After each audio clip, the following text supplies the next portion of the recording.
Right. Last week we were discussing about e-commerce marketing. E-commerce marketing. Under that, we discussed about various types of marketing available through the e-commerce websites.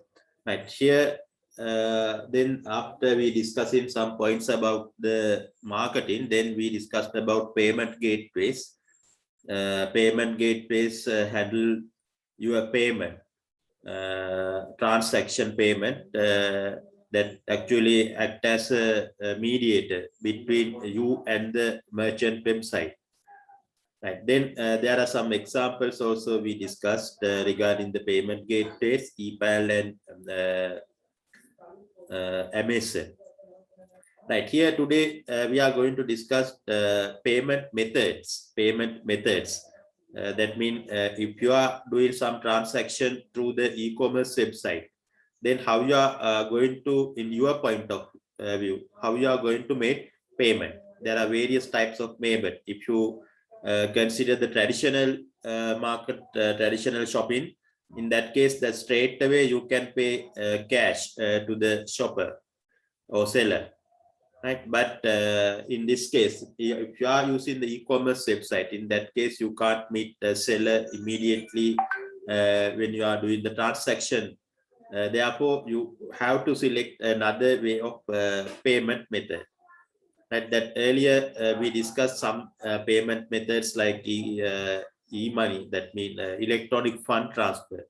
That's a good way of using payment in the e-commerce website also.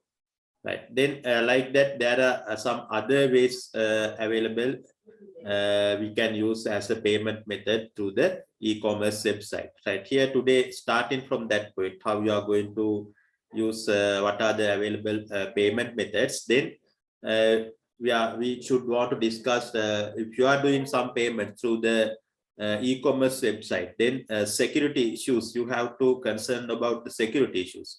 There may be chance of getting your personal details to the other people, then you want to avoid that. Then there are many security issues when you are transact through the e-commerce website. Then we should want to discuss what are the available security threats, and also you want to discuss how avoid these security threats. Right here, the plan is to discuss these things.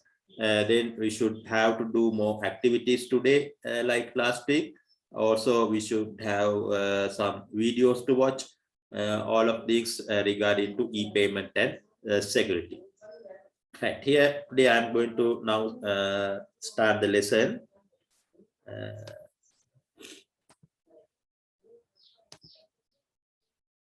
Right, you can write down the topic here. Payment methods. These are the common payment methods we can use through the e-commerce website. Here you can see credit card, debit card, smart card, e-wallet, electronic fund transfer. Actually, last one we discussed earlier. Normally, electronic fund transfer means transfer money from one bank account to another bank account. Actually, that is we can categorize under e-commerce also.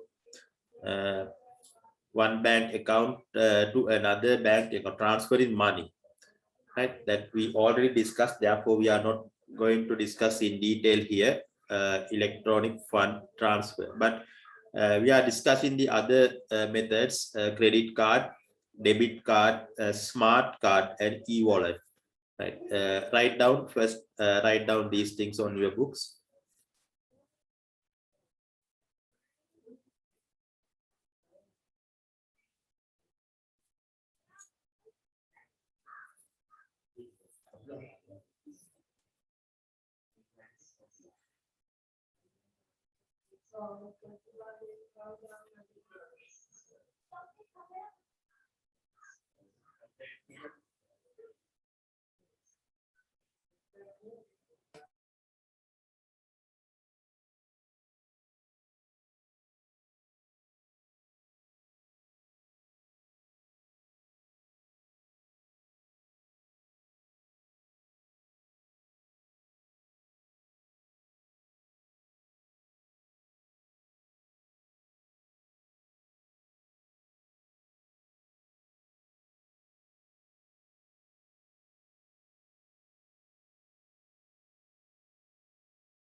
Right here, I think you finish writing this method here. Then first we'll take the credit card.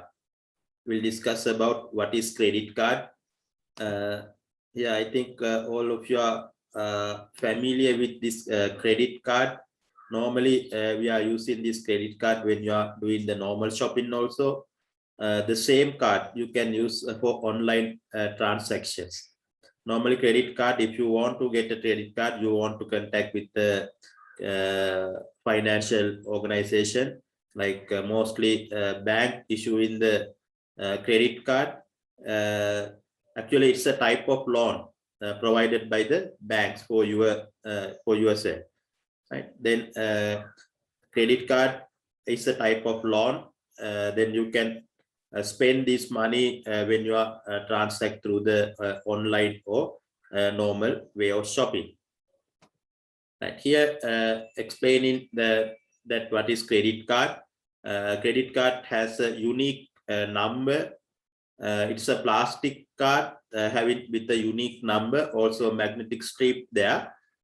Through this magnetic strip, there are some information embedded with the credit card. Once you send this credit card through a credit card reader, then it should be this credit card reader should be able to read this information attached with this magnetic strip. When you are doing the transaction online, you have to give this unique number and some other information also to the online. Then they are asking through a form.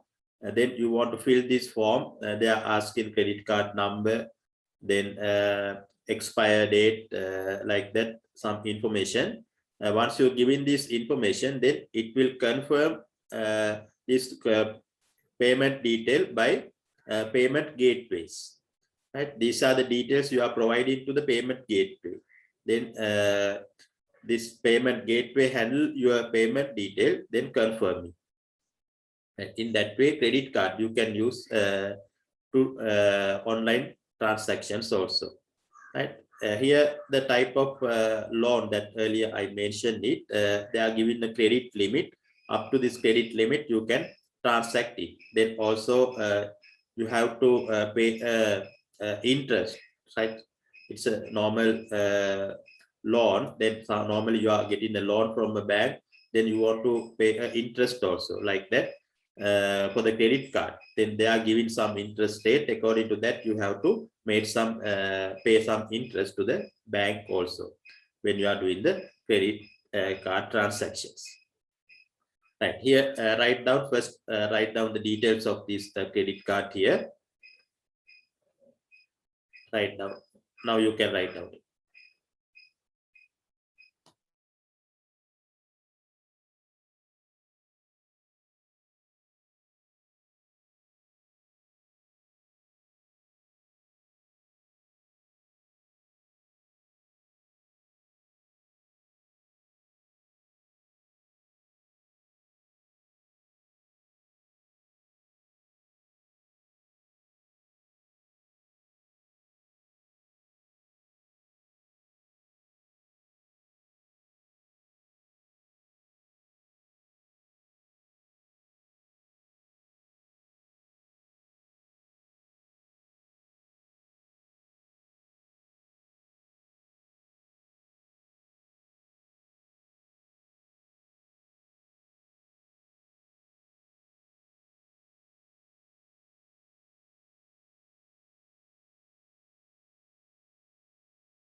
Right here, I think you finish writing the things here. Here, explaining about what is credit card.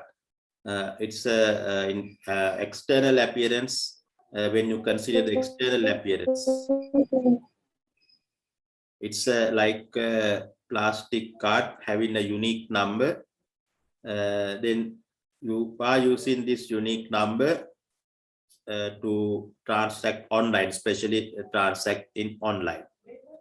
Right. Then it's a credit card that issue in some financial institute. It's like a loan. Then you have to pay some interest to money you are buying from the taking from the bank. Right. Here, look at the appearance of credit card. Here, that representing the both side. Then the front side available with the card number. Right here, the points you can see it's marked using arrows here. In the top, you can see a chip here, some information embedded with this chip in the credit card, then credit card number and the expire date, and also card holder's name also available in this front side. Then consider the back side. Here the place you can see in the magnetic strip here. Then signature line also available. Then CVC code. Actually, when you are doing the transaction through the e-commerce website, especially they are asking this card number and the expire date and this CVC number. That code also they need to confirm your bank details. Right. Then draw this diagram here. It is important to remember the points here, parts of this credit card. Right. Draw this diagram on your books.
Right here, I think you finish drawing the diagram here.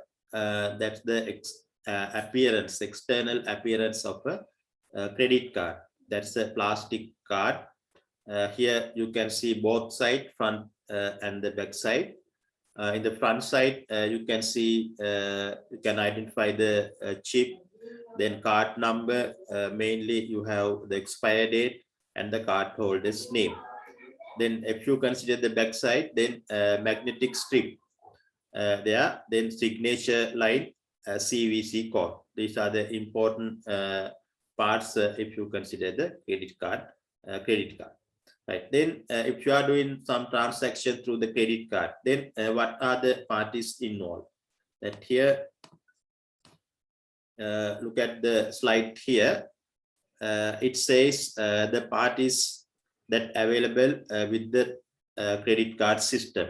Right. When you are giving credit card to the e-commerce website, then it says who are the person involved with complete this transaction process. First one is the card holder. That means customer. Right? Customer is the person who giving payment detail to the e-commerce website. Card holder. Then the second party it need to complete this online transaction is through the credit card merchant. Merchant is the person or seller of product who can accept credit card payment. Merchant is the entity who will be able to accept the credit card payment. Merchant. Then card issuing bank. Card issuing bank mean customers or card holders bank. Then acquirer bank mean the merchant's bank. That's the another party that should involve with the transaction, credit card transaction. Right. Actually, these are the parties or person who involved with the credit card transaction. The last one is the brand names. Then who are the entities or organization that make this different types of credit cards. They are given some brands, Visa card, MasterCards like that. Right. Write down these actors that involve with credit card system. These are the actors who involve with the credit card system. Right. Write down these actors here.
Right here, I think you finished writing these actors. Here explaining about the actors who are involved with the credit card system. When you are doing some transaction through the credit card, that means your payment method is credit card. in this case, here explaining who are the entities or person involved with this credit card transaction. Here it says customer, that means the card holder, then seller or product who accept your credit card payment, then card issuing bank, that the another main organization should involve with the transaction to complete the online transaction, then acquirer bank, that means merchants bank, and card brand also. This is the place where issuing the different types of cards, Visa or MasterCard. Then look at the diagram. This diagram explaining how these actors are organized together. How these actors are organized together. Look at the diagram here. This diagram explaining how those actors together to face meeting together.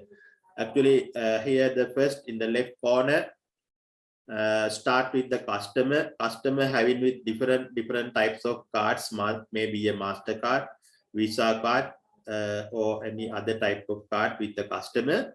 Then customer submit the order. Then number one, here I think you can see in small letters here, number one, submit the order through the e-commerce website. Then what they are doing is this order details or payment details go to the payment gateways. Payment gateway that we discussed in last week in detail. What is payment gateway? This payment gateway may be ePad or msn.com. All the payment detail getting taken by this payment gateways. Then what they are doing is this payment gateway, it put this all the detail to payment processor to confirm the payment detail. Then what payment processor do is contact with the bank, relevant banks, and confirm it. Then confirm detail again back to the payment gateway. Then payment gateway responds to the online stores and the customers. In that way, we can identify how those actors are arranged in that particular system, that means credit card system. This one is very similar to the diagram which learned last week regarding the payment gateway. Actually, the same diagram. Here, the understand the entities or actors who involved with complete this payment process. Right. Draw this diagram also on your books. This is regarding under credit payment actors. Draw this diagram.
Right. I think you finish drawing the diagram here. That's about the credit card payment method. Here we are discussing about payment method that can be used for online transaction. The first one is credit card. Then we'll move to the second part, second payment methods, debit card. Debit card. Here you can see the debit card actually, if you consider the external appearance when compared with the credit card, it is not much difference. We can't straight away, we can't say this is a credit card or this is a debit card, same as the plastic material they are using to finish or creating the debit card also. The difference is here when issuing the debit card, actually you must need the bank account. If you want to maintain a bank account, then you can open the bank account in the bank. Then they are issuing a card. They are issuing a card to your account, your bank account, that is called debit card. Once you doing transaction through the debit card, they are going to deduct the money from your account.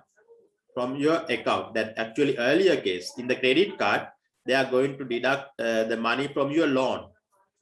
You want to make a interest for transaction also in the under credit card. But when you are considering the debit card transaction, once you made a transaction online or either normal shopping, then what is happening, they are going to deduct the money from your own account. When you are maintaining a bank account, bank also paid some interest to you. That's another difference when compared with the credit card here. Right. Then look at the note here, debit card. Here also says a small plastic card with a unique number. That particular unique number mapped with your bank account number. Once you are giving your debit card number to the online transaction, then through the payment gateways, they are mapped your credit card, your debit card number with the bank account. Here saying required bank account before getting debit card from the bank. Then major difference, then debit card and credit card is that the case of payment through the debit card, the amount get deducted from card's bank account immediately. Card holders bank account, they are going to deduct money from directly the card holders bank account. Immediately you finish the transaction, your money will deduct from your bank account. That's about debit card. That's some differences also between the debit card and credit card. Right. Then write down this paragraph on your books.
Right here, I think you finish writing the paragraph. This is regarding the debit card payments. Right here, the mainly you want to remember the main difference between this credit card and the debit card. If you consider the debit card system, it's going to be deduct money from your own account. But when consider the credit card, when you are doing some transaction to the credit card, it's going to be deduct money from your loan. Right? Then you are using the service from bank. Therefore, you want to pay some interest to the bank also under credit card. But debit card, you are maintaining your own money in the bank. Therefore, the bank should pay some interest to you. That's the main difference between this debit card and the credit card. Right, then look at these differences here. You can compare this credit card and debit card in this way also. Look at some questions. They are in the first column here asking some question. The first question is what should be considered? Here, the second column debit card, third column credit card. Then second question here, what is the source of funds? How the funds is creating for these different cards. For the debit card, your bank account, credit card also banks, but it's a type of loan. Right here, you can get the difference here. How the money is generating for debit cards from your bank account. For the credit cards, also banks, but it's a type of loan. Then third question, they are asking, do I have to pay interest? And a debit card, no. Actually, the bank should pay to you some interest. And the credit card, actually, you want to pay some money as a interest to the bank. Therefore, it says yes. If you do not pay charge in time. Then please mute off your microphones, otherwise it will disturb for others. Please mute your microphone. Right. Then will it affect your credit history? Actually, when you are doing some transaction with your own bank, then it will not affect with your credit history.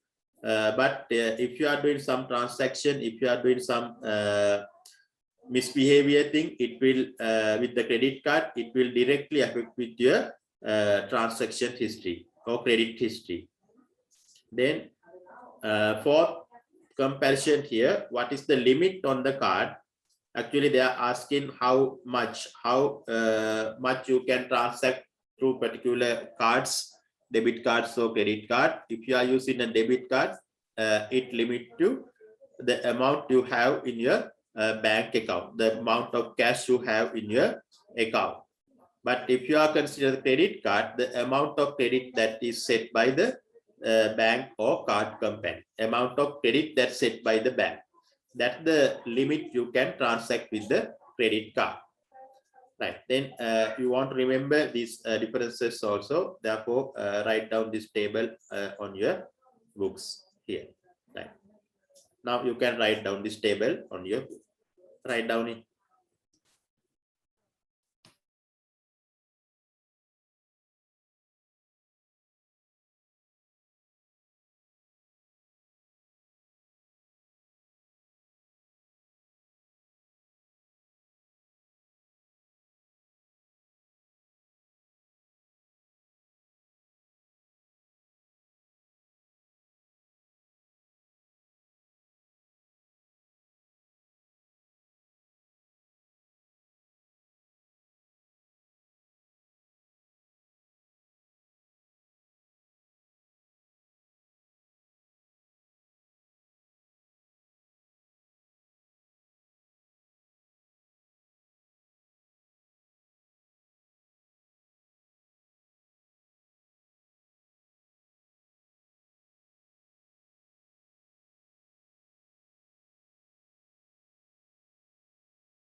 Right here, explaining about the comparison between this debit card and credit card. You can compare this debit card and credit card according to these three questions. Then source of funds, if you consider the debit card, then your own bank account is the fund source of fund. But under credit card, that bank provide money to you as a in a form of loan. Then do I have to pay interest on the debit card? No, the bank actually pay interest to your account. Then if you consider credit card, then you have to pay some interest to the bank. Then will it affect your credit history under debit card? No. Under credit card, yes. The limitation, it limit to your amount in the bank account under debit card. Under credit card, it limit to your amount of credit. Right. In that way, you can compare debit card and credit card. Right. Actually, credit card and debit card are the some common form of method using to complete the online transaction. But another way of card you can available, it is much popular around the world now, smart card. Smart card, that's another popular form of we are using to complete the online transaction. Smart card, when compared with the debit and credit card, actually the external appearance is not much difference. It's the same as debit card and the credit card, but in the smart card, they're having the special smart card chip. That's the major difference when compared with the credit card and debit card. Then credit card and debit card also having a small chip, but it is not much powerful. But smart card, the chip available with a smart card is a very powerful one. It's applicable or compatible with any device in the world. Not only the laptop or smartphones or smart devices, it compatible with the other type of devices that normally using with the supermarkets or shopping complex. Right? Okay, look at the note here, smart card. Here says embedded integrated chip that act as a security token. Actually, the main task of this this integrated chip is providing good security. Especially you are doing the transaction with debit card or credit card. It provides not much security regarding your transaction. Right? Those information, once you provide your information to the network or online, then there are some possibilities to capture your information by others, especially hackers. Through the hackers, it may have stolen your personal information. But if you are using a smart card, that particular chip, integrated chip, protect your information. Easily, hackers can't access with your information if you are doing the transaction through the smart card. Right. That's why smart cards are very popular nowadays, very popular among the e-commerce users. Right. Then it says about how made this smart card using a metal or plastic. Then actually there are two types of smart card available now in the market. The one is direct physical contact. The smart card, actually this is regarding the shopping in normal shops, not in the online transactions. When you are doing the online transaction, that particular number you want to give, smart card number you want to give to the e-commerce website. If you are using smart card for normal shopping, then there are two types: the contact smart card and contactless. Right? That smart card, there are two types: contact smart card and contactless smart card. Right? Then I will show some pictures, then you will understand the difference between this contact and contactless. Right? Okay, then before that, write down this what is smart card here. Write down this not you.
Right here, explaining about the smart card. When consider the security, that most security one is when compared with the debit and credit card, smart card.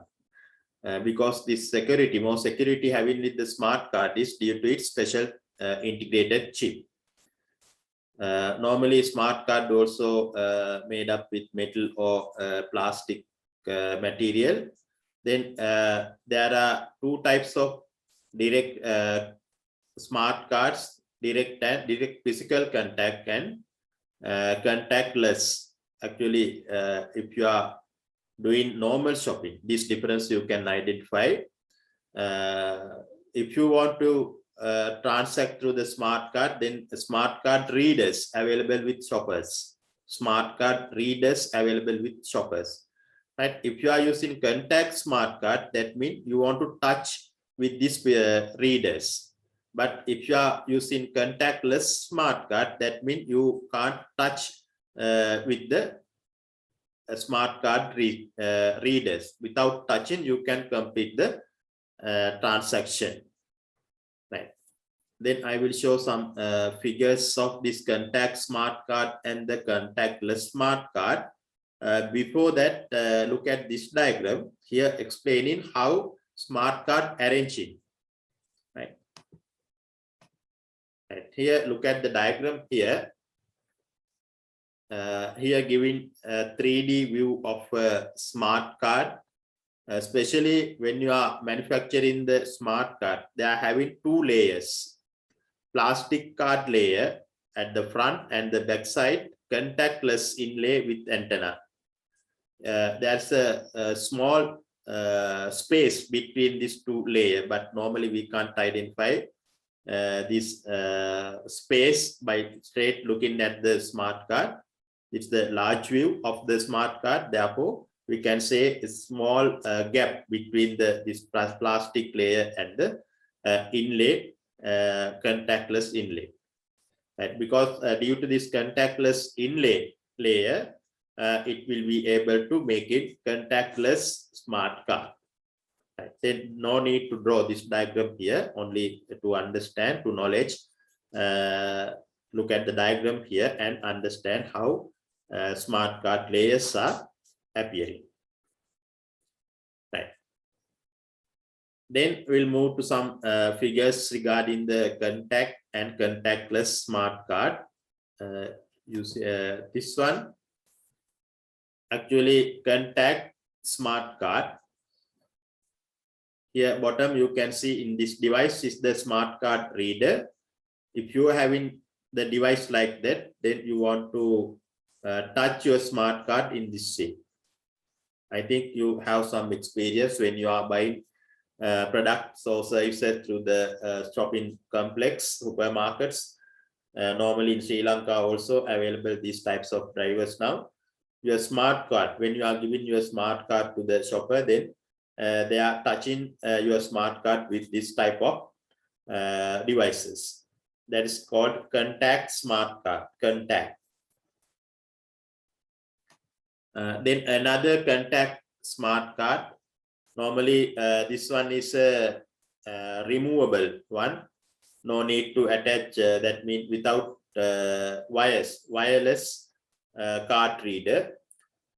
Then the way of processing with the wireless card reader, that it shows the smart cards, how process the smart card with the wireless card readers.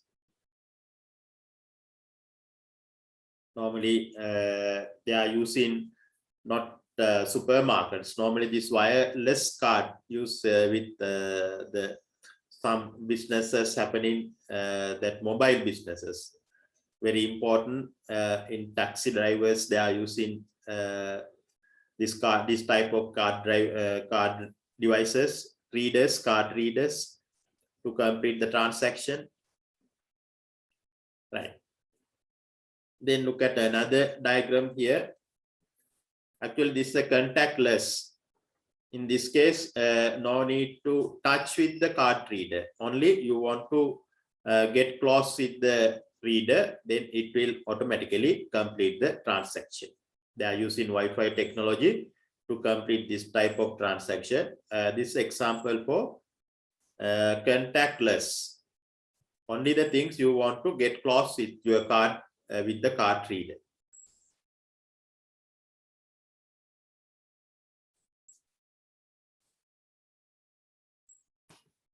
Right. Contact smart card. Then another set of pictures here. You can see contact smart card. This is also wireless card reader.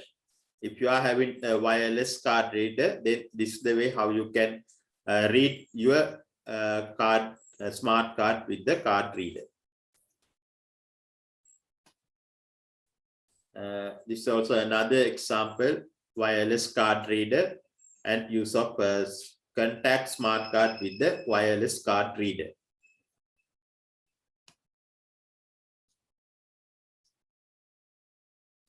This is also the same. This is another example for contactless smart card. Contactless card reader is available separately, and your smart card is with your hand. Then only the thing you want to get close your smart card to the card reader, then automatically complete the whole transaction.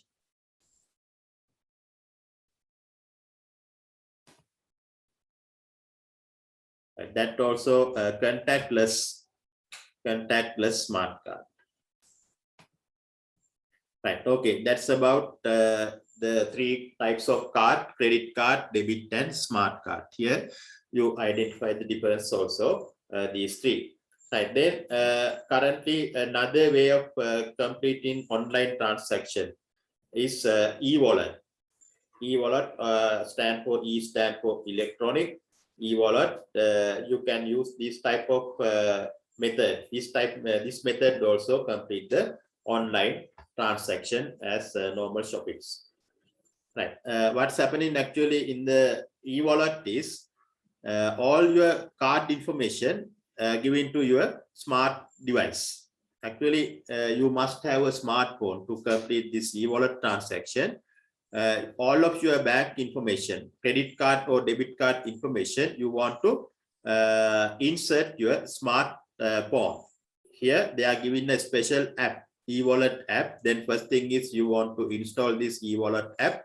After you install this e-wallet app, then it will be able to capture all of your information, all of your personal and all of your bank information to the app.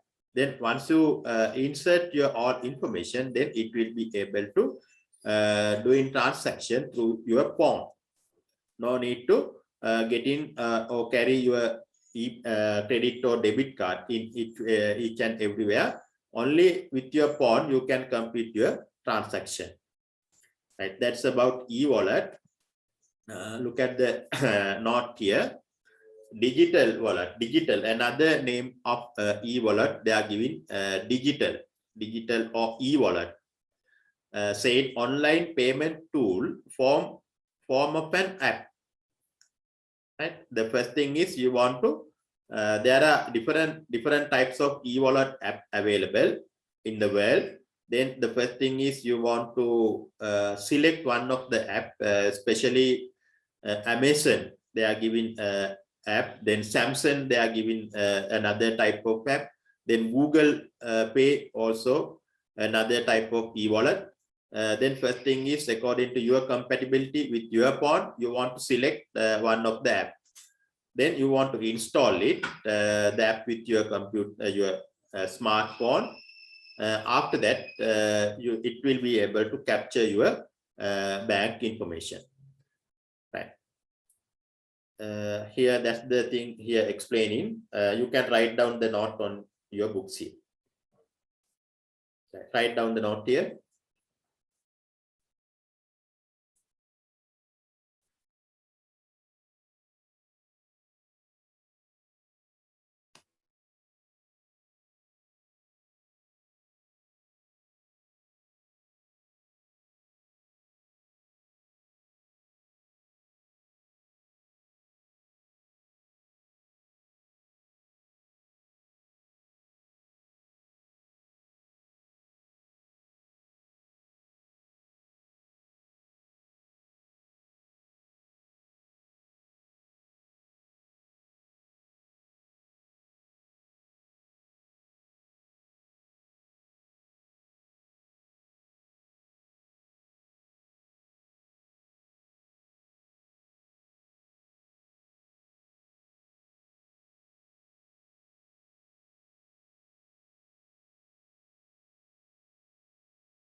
Right here, it is explaining about e-wallet or digital wallet. Here, the key point you want to remember, e-wallet is a app. You must use your smartphone or mobile device if you want to use this payment method.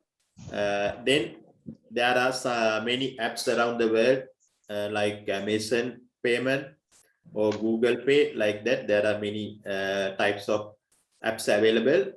Then you want to select one of the app. Once you install this app with your mobile device, then it will be able to capture your credit card and debit card information. Once it captured your debit card and credit card information, then it will be able to create your virtual version of your credit or debit card. This virtual version is able to do complete some transaction with shoppers. Right. I think you finish writing the things here. Look at the diagram here also. It explaining about the steps. It explaining about the steps to complete e-wallet transaction here. The first step here, launch your mobile payment application. That means that earlier I mentioned, you want one of the select one of the e-wallet application. It may be Google Pay or Amazon Pay. The first thing you want to install with that particular app with your smart device. Then select the payment card that you want to use. Right? Then you want to select the payment card type. It may be a credit card or debit card. Then select the type of payment card you want to transact with the e-wallet. That's the second step. Then verify your identity to the payment application with your fingerprint or PIN verification of your payment. Then hover your mobile devices over the card reader or tap it with your device. That once you after you verify your credit or debit card with your smart drive, then you can use your mobile phone as the debit or credit card. Then you can get close your mobile phone to the card reader, then it will complete the transaction. Right? That's the way how e-wallet processing with the transaction. Right? Write down these steps also. Draw the diagram here with the steps. Right? Draw the diagram here.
Right, I think you finish drawing the diagram here. It is explaining the steps you want to follow.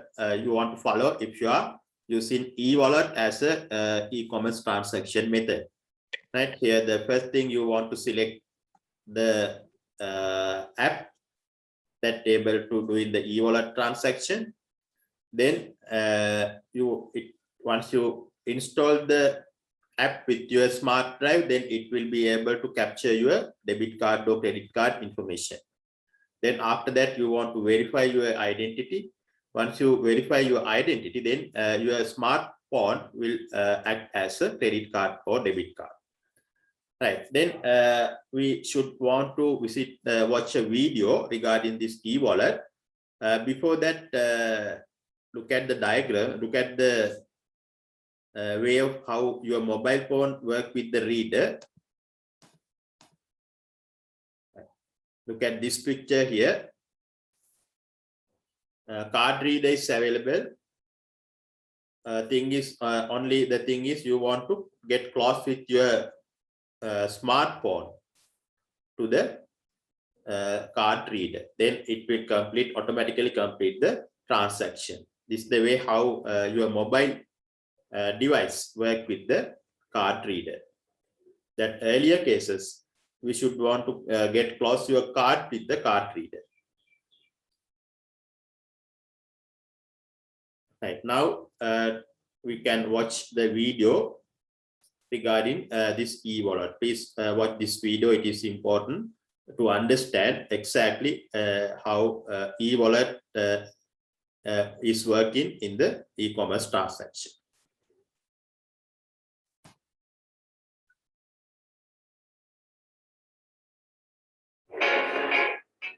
This is Joe. Say hi, Joe. Hi. He's a designer. A great one, I might add. Do you pay for purchases with your plastic card? If you have a smartphone, you may have a simple and safe way to pay in your hand right now. It's called a digital wallet app.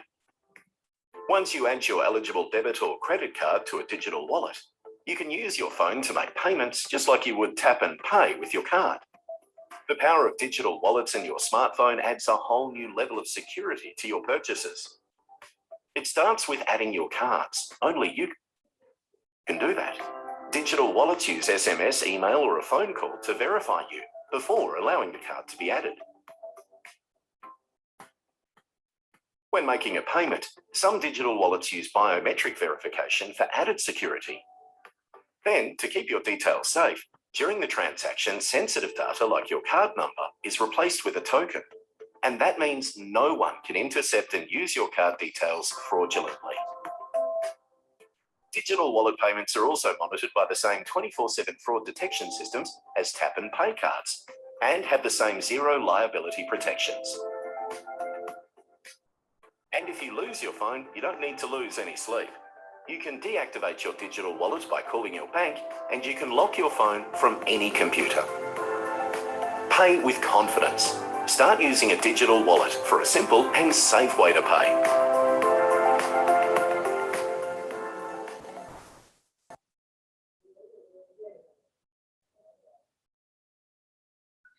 Right, I think you get the idea about e-wallet by looking at this small video here. For freelancers, and welcome to the Account Reconciliation Manager. In this week's training, I'm going to show you how you can create your...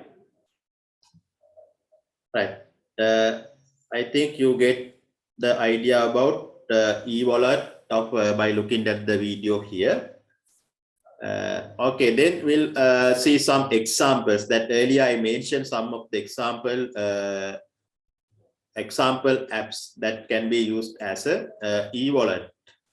Right here, look at this example, e-wallet example. Under that, Apple Pay is the most common way of e-wallet app. They are normally for the verification purpose, they are using touch or face ID.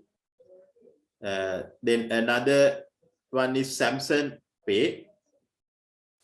Then Google Pay, another common, very popular way of popular app that can be used as an e-wallet.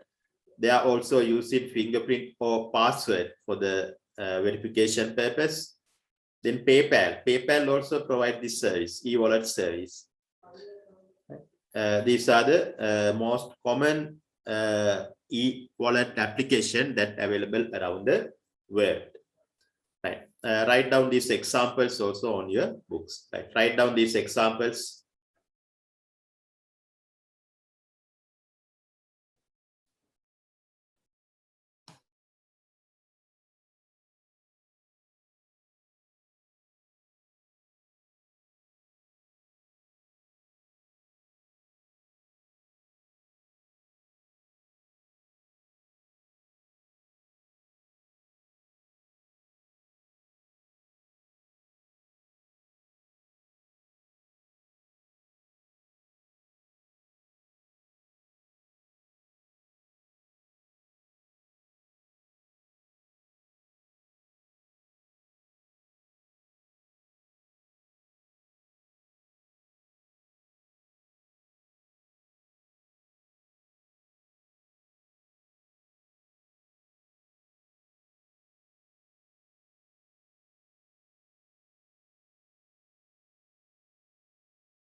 Right, I think you finish writing the example of this e-wallet.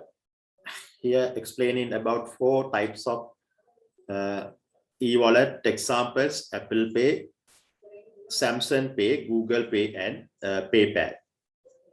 Mostly they are using touch or fingerprint or face ID or password. These are the verification type they are using. Most of the e-wallet app, they are using these types of verification things to verify the identity of the owner of the smart drive. Right. Here that's the thing. We should want to familiar with the payment methods, especially in e-commerce payment methods. Up to now, we are learning 4 types of payment methods. Credit card, that earlier we learned about credit card, then debit card, smart card, and e-wallet. Right. Now time to do one activity regarding this payment methods. Right. Now ready for this activity. Right. Then I will provide this link to you in the chat box. Please go to the chat box.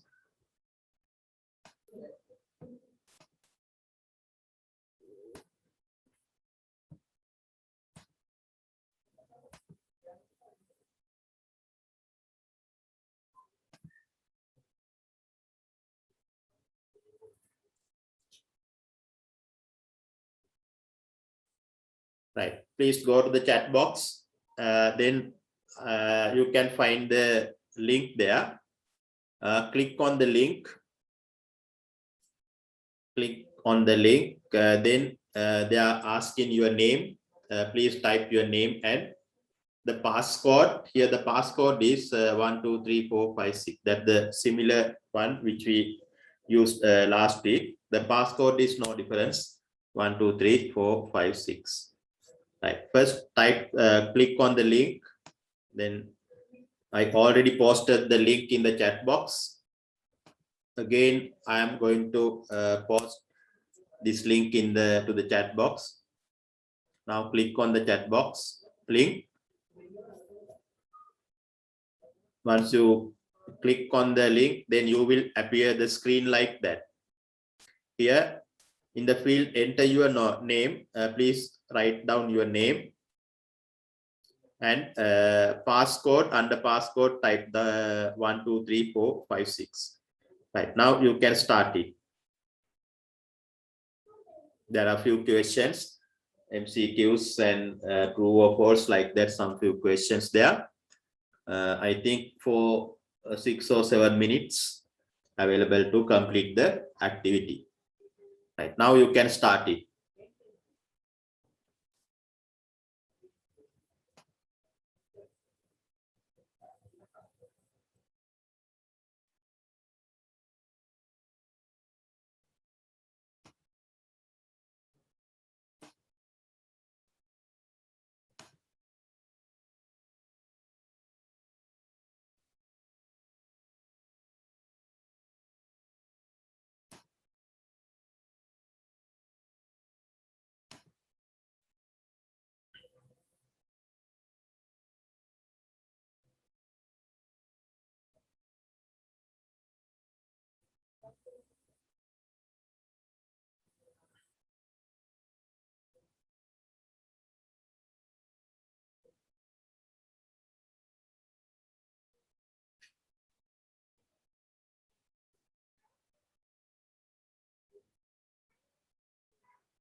Right, I think now you can, you are finishing.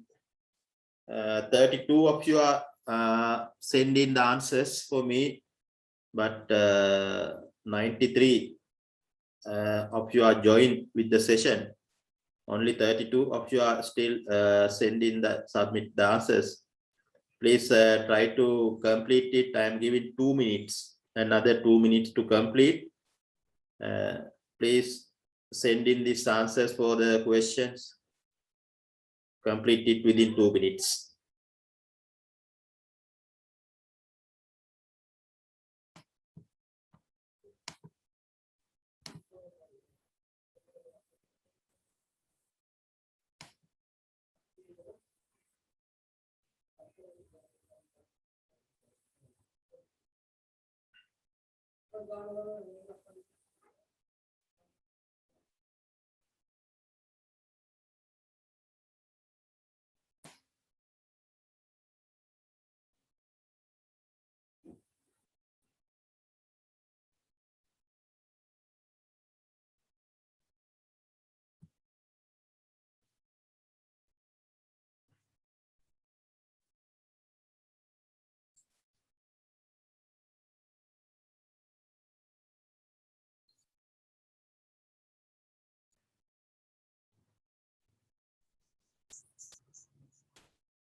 Right here, only 34 of you are completing the answers. You must complete this type of classroom activities, right? It will affect with your assignments also.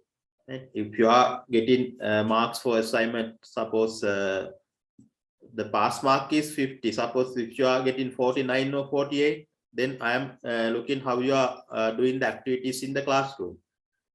Then you will the pass or fail, then I will determine according to the activities you are doing in the classroom. Therefore, remember, whatever the activities I am assigned to you during the class hours, please submit it, right? Only 34 of you are submitting the answers here, 35 now. It is actually not enough, because 92 of you are already joined with the Zoom session. Then what others doing here? Therefore, please remember submitting the activities. It will affect with your final assignment marks, right? Right. Okay. However, the submitted answers, if you are, I'm going through the here submitted answers, the maximum marks getting I think 70, 3 or a few students getting 79 also here. Jasir getting 79 marks. Yeah, 79 is the maximum, I think. Yes, out of yeah, one is 82 actually. Yeah, 82. Madhushani getting the 82 marks. That's the maximum. Another 82 here, Dul Mini Vijay Ratna, he also getting 82. Right. Maximum marks here, you are getting 82. Minimum marks here, I can see 33 there. Yes, 33 is the minimum marks. Right. Here in that way, I can get it how you are answer the question also. Most of you are wrong with question number, I think question number 5. Then what's the reason for that? Only 2 of you are correcting the question number 2. Then question number 11 also, you are struggle with giving the answers. Only 39% of you are giving the answers for that question number 11. Right. However, we'll see the questions here. Right.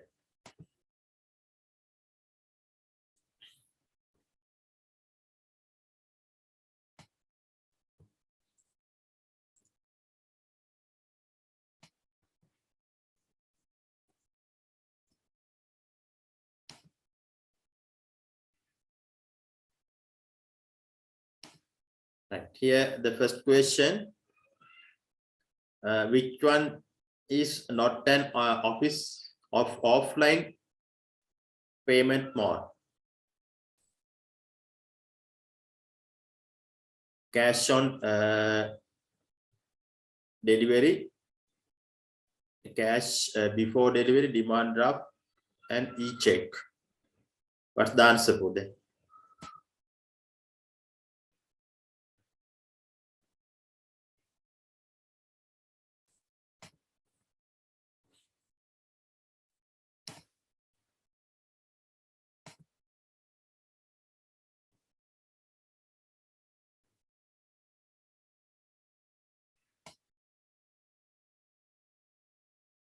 Right here, look at the answer in this question.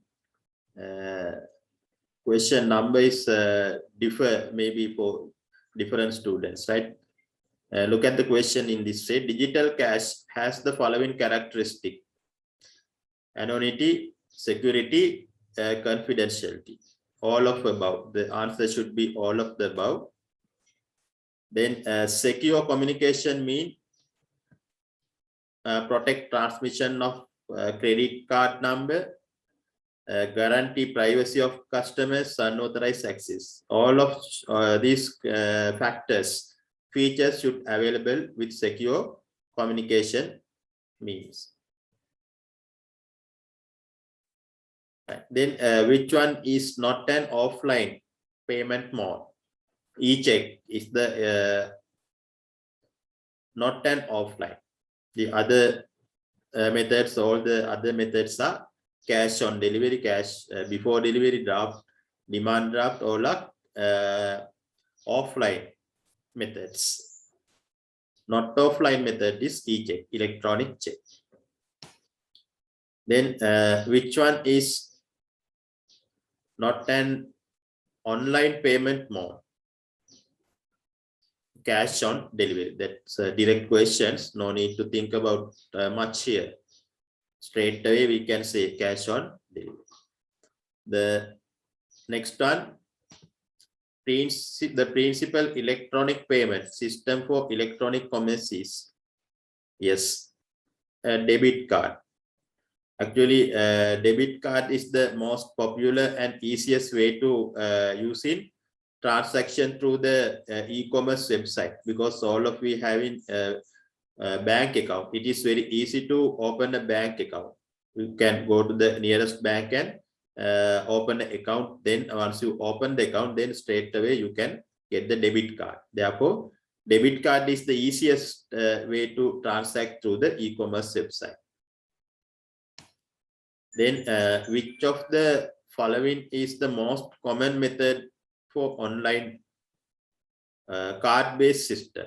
Actually, card-based still the most popular way is card-based system. It may be credit card, debit card, or smart card. Still, much of the people still not using this e-wallet system here. Then match the correct one. Credit card, type of loan given by authorized banks. Debit card, money deducted from your own bank account.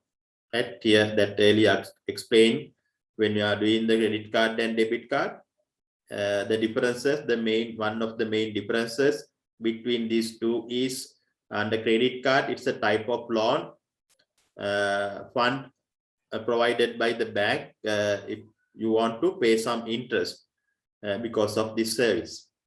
Debit card, the money straight deducted from your own bank. smart card most secure online payment. Most secure online payment. Then e-wallet, type of app that contain all payment cards information. Then EFT mean electronic fund transfer. Transfer money from one bank account to another. Then Visa card, name of payment card. I think this is the correct answers for this machine type question, right? Then next question, true or false? Electronic commerce continues to grow rapidly and transform the way companies do business. Yes, that's the correct statement here. E-commerce transactions are very popular these days, grow rapidly among the businesses and companies. That statement is true. Then technical standard for conducting e-commerce are universal standard. That's also true. If you are doing e-commerce business or if you are established e-commerce website, you must follow the unique rules and regulation followed by other e-commerce websites. It should be standard. That separately you are not allowed to follow your own set of rules and regulation or procedures. You want to follow these standards if you are supposed to business through the online. Then question number 10. Google, Bing, Yahoo, MSN, AOL are all example of e-commerce website. Actually, Google, Bing are not e-commerce website. That's statement is false. Then what's the purpose of having this website? Can someone tell me what purpose this Google, Bing, Yahoo? All of these websites for in same purpose. Can someone tell me what's the purpose of this website?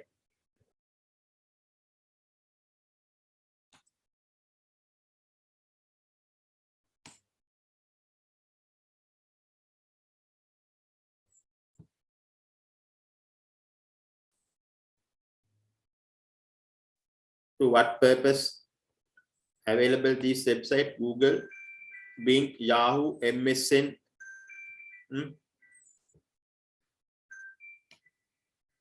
Yes, one student giving the answer through the chat box saying that as searching.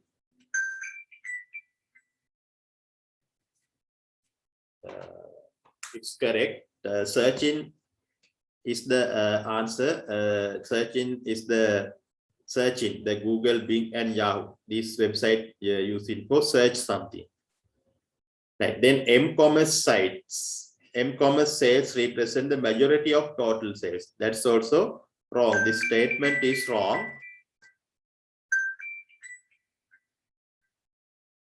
And give me 1 minute for this.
Right here, these are the questions in this activity 1.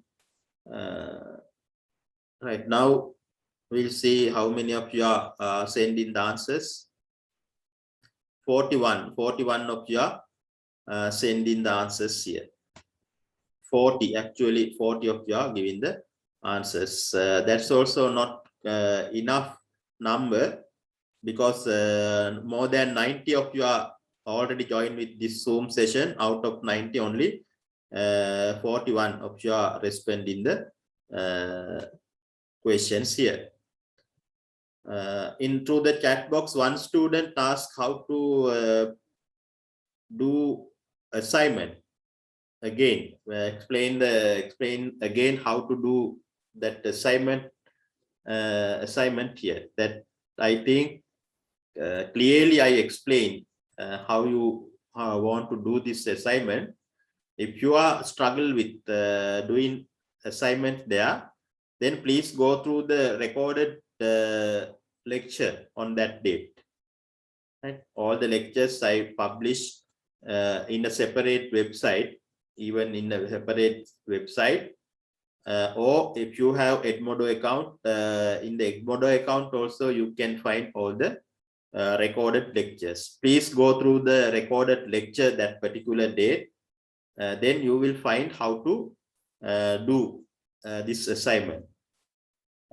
Then I am asking you to create the e-booklet through the Google site. I am asking you to create the e-booklet that containing all the terms, relevant terms in data communication and or whatever the things you are learning here. Right? I'm not having the assignment with me now. Then I can't remember the exactly what is in the assignment, but according to I remember in the assignment, I am asking you to write down the things learning up to now, right? The meaning of the data communication, then network system, topologies, whatever the things you learning up to now, you want to include in your e-booklet. Please use Google sites. Google site that if you are not remembering that, just I'm giving in 2-minute description how to do that. Please go to Google website, then in the search bar type Google sites, then click on here Google sites. Right, then once you appear these links here, click on the very first one, Google site sign in. Click on here. Then your screen look like that. From this screen, select this blank presentation, blank slide here. Click on the blank. Then once you click on the blank slide, then you will move to your e-booklet creating page. Now you are in e-booklet creating page. Here you can design your e-booklet according to your way. You can put titles, you can put images, descriptions, right? Then if you want to give a description regarding the ring topology, then suppose you want to give a description regarding the ring topology, then you can add the image through the image option here. Then you can add the description through the text box here. Right? That please go through the earlier recorded version of our lecture. I can't remember the date. Then there I am explaining all the things regarding this e-commerce, the Google site. Right? I think that student get the clear answer for his question. Is it okay? Please talk with me, at least yes or no, that I am always asking you to giving the feedback, but no one giving the feedback. That's encourage me to continue the lessons even. Therefore, giving the feedback, at least the students who are asking the questions. Is it clear or not? Right. Okay, then I think that's okay for your assignment. Then remind the due date again. Today, 16th of October, I think 30th October, you want to submit the assignment. I think one student is already submitted the assignment. Actually, that is good one. One student still not going through the Google site, that assignment, but I think that's a good one. One student is submitted already. Others, please submit the assignment before 30th October.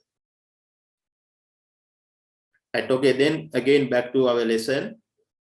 We are discussing about electronic payment methods. Right, we finished discussing these parts: credit card, debit card, then smart card,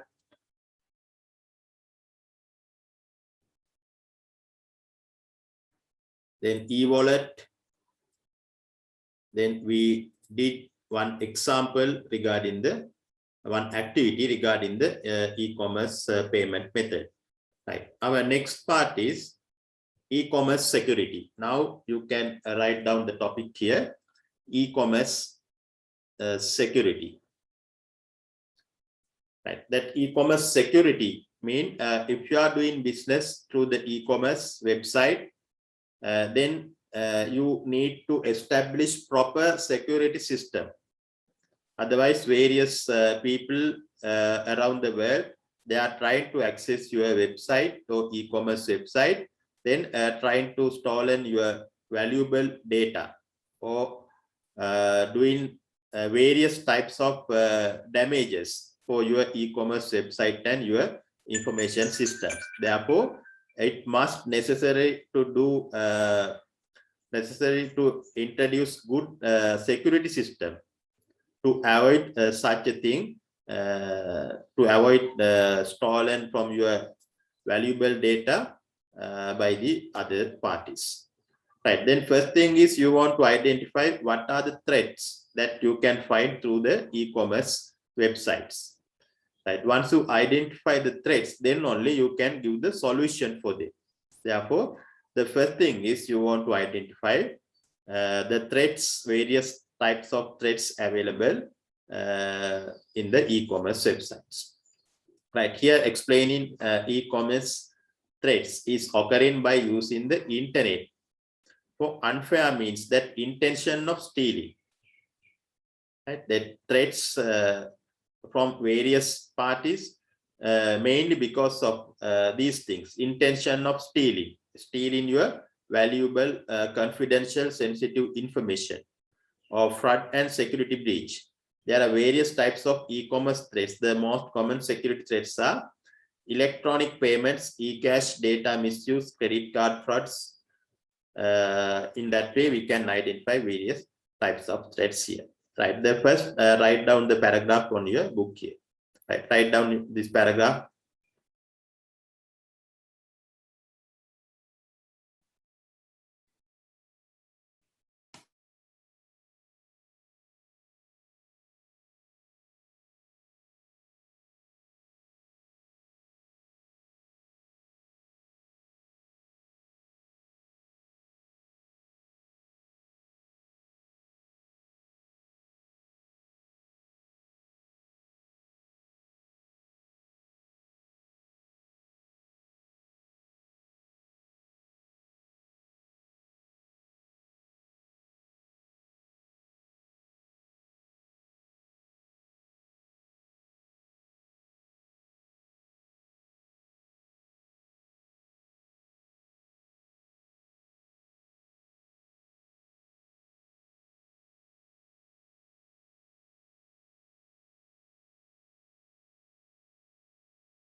Right, okay, please mute your microphones. Please mute your microphone, then otherwise it will disturb for others. Disturb for others, please mute your microphone.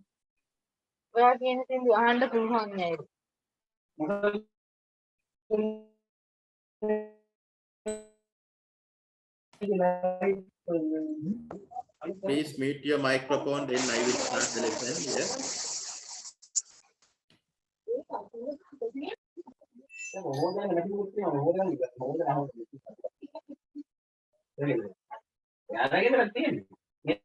Zero 86. Who is 086?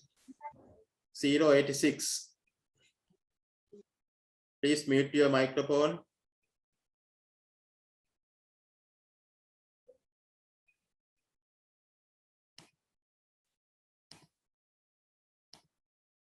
Right, okay. Now back to lesson again. Here we are discussing about threats to e-commerce.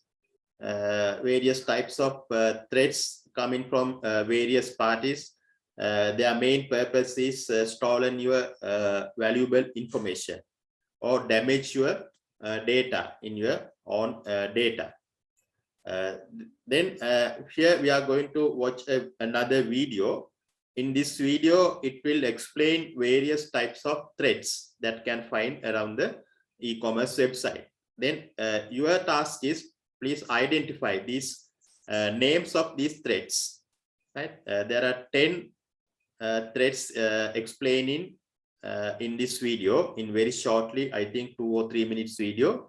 There are 10 threats available. Please try to identify names of these threats. Right? Please label it on your books. Then if you can post this identified threats through the chat box here. Identify the name, then type the name of this thread in the chat box. Right here, I think 10 different threads is available. Here I am going to play this video.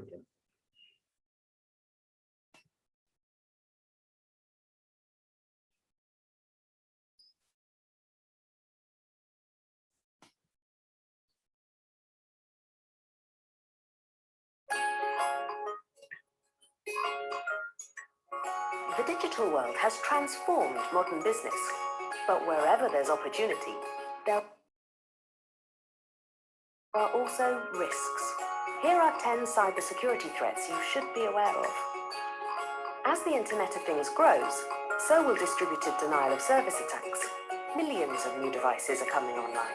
Everything from fridges to cars. But if not secured, they could all be hijacked to bring down websites. Are you on top of this? Data remains king, and theft of data is still on the rise. The well-publicized and financially disastrous leaks of recent times will become much more common unless companies with large amounts of personal data improve their security policies. Have you got this covered? Web apps are under attack more and more. It doesn't take a genius to launch an SQL injection, for example, so more people are having a go. And the more who try, the greater the risk to you and your data. Can you keep them all at bay? Things are going to get personal with the increasing use of ransomware. Being locked out of your system or blackmailed over personal details until you pay a release fee is getting more and more common. Are all your weaknesses covered? Passwords being forgotten, shared and stolen is forcing many companies to introduce biometric sensors to protect their data and employees. Are you looking at this? Adobe Flash is in the spotlight for websites, as there are just so many vulnerabilities in browser plugins, and it's a common way of delivering malware. So what's your usage policy? The insider threat is unavoidable. Whether careless or malicious, Your employees are the ones that can most easily compromise your valuable data. But there are ways to protect it. Because who can you really trust? Check the mail carefully. Phishing is getting harder to spot. Professional criminals are doing really sophisticated things online and even complementing it with highly convincing activity offline. Are you helping your people stay safe? HTTPS will become the norm as more and more websites are using it by default to serve their web content more securely and increase customer confidence. But are you up to date with the challenges this creates? Companies need expert help. Just as the threat is growing, the supply of cybersecurity specialists that can help your organization is dwindling. Have you really thought about what you need? Be prepared and think secure. From our security operations centers, we track the security of our clients' IT 24 hours a day. We're here to protect business in the ever-changing landscape of cyber threats. Right, I think you get the points here. Explain the 10 different ways how e-commerce website can be threatened. Right, but no one giving the answers through the chat box. Right? However, identify these threats and at least write down on your books. Right. Okay, here we are going to discuss 4 main types of security threats available around the e-commerce website. In the video, we discuss about 10 different ways how can be threaten your e-commerce website. But here in detail, we are going to discuss 4 types of threats in e-commerce website. Here they are given credit and debit card frauds, phishing, then distributed denial of service attack, then malware. These are the 4 main ways of threat through your e-commerce website. Here we should want to know the meaning of these things, how can happen these types of threat to your website, to your e-commerce website. Therefore, it is very important. At least you should know the meaning of these 4 regarding the e-commerce threats. Right. First, write down these 4 on your books. First, write down it under types of threats in e-commerce. First one, credit card and debit card fraud. Credit card and debit card fraud. Then second one, phishing, P-H-I-S-H-I-N-G, not F, phishing. Phishing, it's something like phishing, but in computer terms, phishing. Then third one, in short, DDoS. It long form is distributed denial of service attack. Distributed denial of service, DDoS in short. Then last one, malware.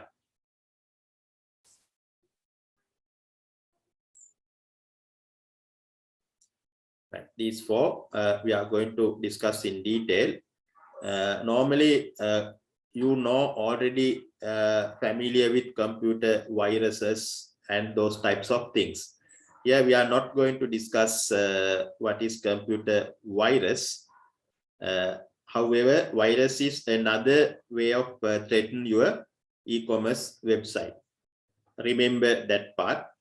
You normally know what is computer virus, the types of viruses, then how viruses can damage your computer, how it is spread, especially if you are trying to download something or using some third-party software, or you are using pen drives or something like that.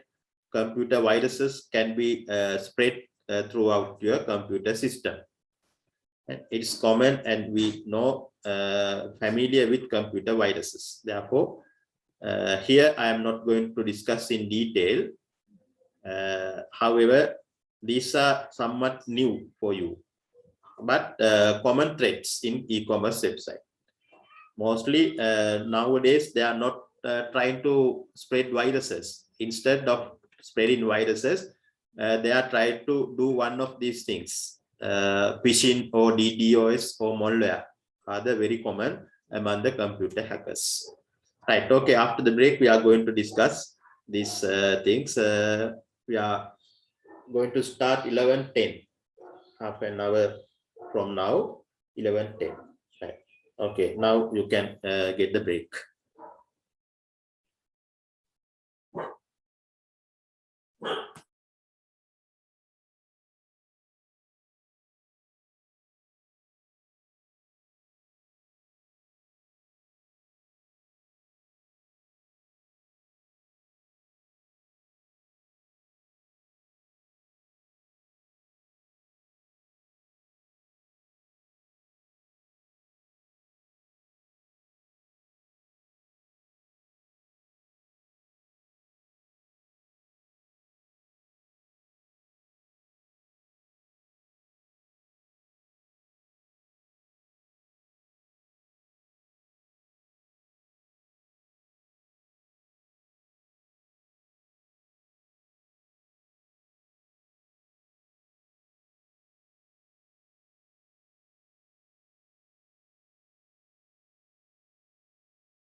Hello? Hello, ඇහෙන්නේ නැද්ද?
Right, here we are going to start the lesson after the break. We are discussing about type of threats in e-commerce. Here the things we are going to discuss in detail: credit card and debit card frauds, phishing, DDoS attack and malware.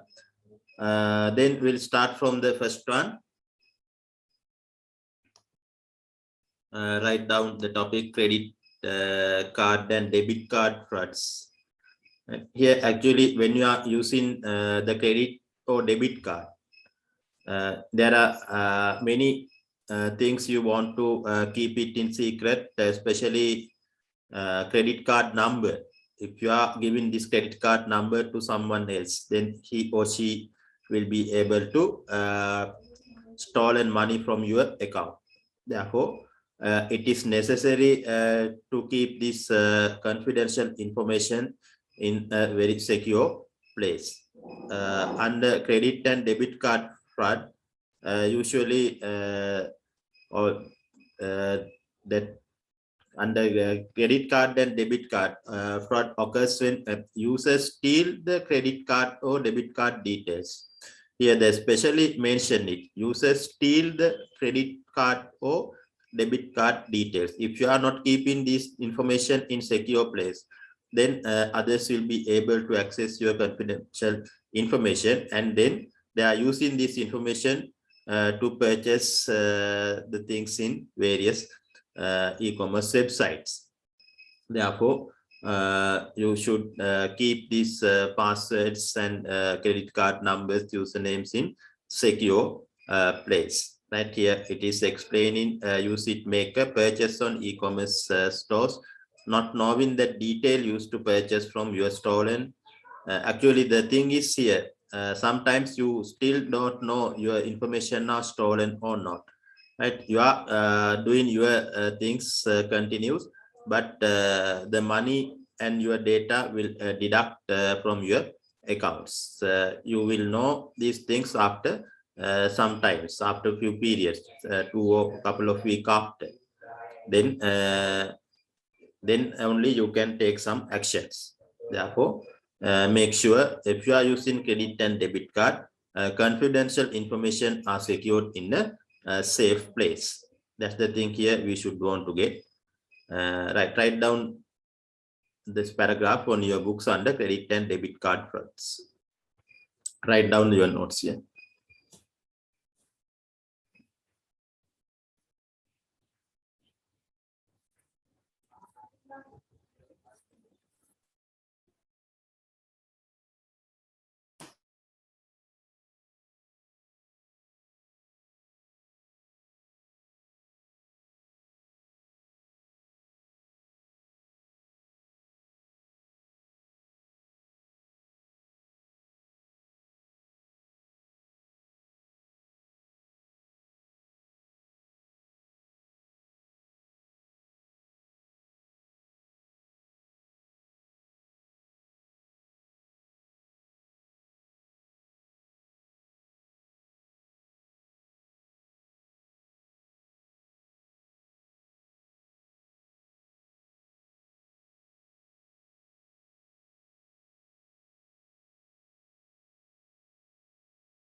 Right, here we are discussing about credit card and debit card fraud. When you are talking about the types of threats to the e-commerce website, that one term you want to familiar with here, it is not mentioned, that term hacker. Hacker is a person or entity or organization who are trying to access your personal information, who are trying to access or stolen you or change your personal information. Commonly we known as hackers. Always hackers are trying to break down the password. They are trying to steal your confidential information. They are doing those types of fraudulent activities by the hackers. You want to remember that point here. It is not mentioned that particular term, hacker. Remember that one. Hacker meaning person or entity or organization trying to access your personal information, trying to access and stolen, changing the information. Right. Then we'll move to the second way of threat. That's also common, but the name is somewhat new, phishing. Phishing means always hackers trying to send in some fraudulent communication messages. Mostly they are using email. They are make up an email that containing some fraudulent links, containing virus link. Once you click on the link, then particular viruses or your information stolen by someone else. Therefore, be careful when you are click on the email coming to you unknown parties. Right? Then sometimes these days many people doing that. They are sending emails that contain in a fraudulent link. Once you click on the link, then what happened? Your information that automatically application installed on your computer, that particular application will be able to capture in your sensitive or confidential information. Right here, phishing is explaining in that way. Practice of sending fraudulent communication. Fraudulent communication means that communication having with some fraudulent information or fraudulent links. Right? Mostly they are using email, spam email. Hackers mostly trying to say that particular email coming from reputable firms or reputable source. Then once you get in this email, they are encouraged to click on the email because that email is coming from very reputable person or reputable person. Then we are likely to see what is inside that. That's the behavior of hackers. They are sending messages or email account that containing fraudulent information. Mostly they are using email, that type of email known as spam email. Right. The goal is to steal here the phishing. Under phishing, their goal is steal sensitive data. Sensitive data like credit card information and login information, or install a specific kind of software called malware. It's a separate topic. I will discuss it in later. Malware is a separate type of threat that coming from e-commerce website. Right. Here, write down under phishing. Write down the paragraph here.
Right